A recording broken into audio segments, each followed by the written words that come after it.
पियवा के पाके भूल गइला सुगनिया, पियवा के पाके भूल गइला सुगनिया।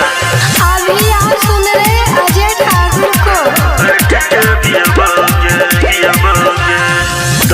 लगन है गे सुना सनम, अब कोना के हम जीवोगे, कोना के हम जीवोगे।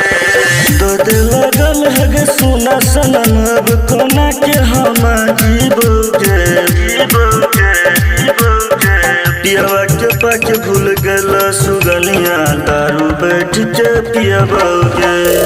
पियवा के पाके भूल गइला सुगनिया, दारू बैठ के पियबोगे। पियवा के पाके भूल गइला सुगनिया, सुगनिया। पियवा के पाके भूल गइला सुगनिया, दारू बैठ के पियबोगे, पियबोगे।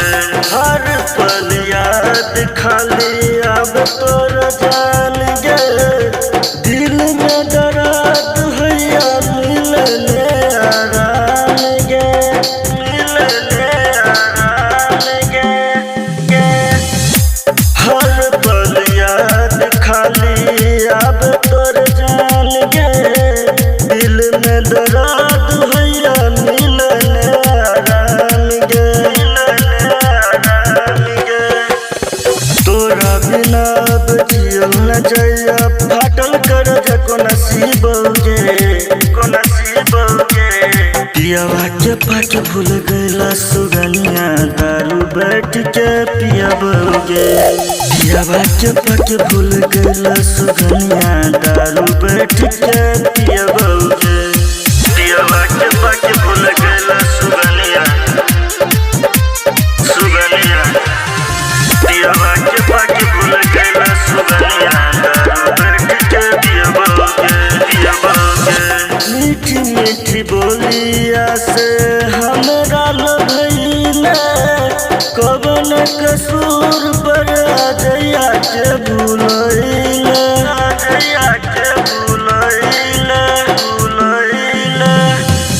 मीठी मीठी बोलिया से हमरा लभइले, कवन कसूर पर अजया के भूलइले, अजया के भूलइले।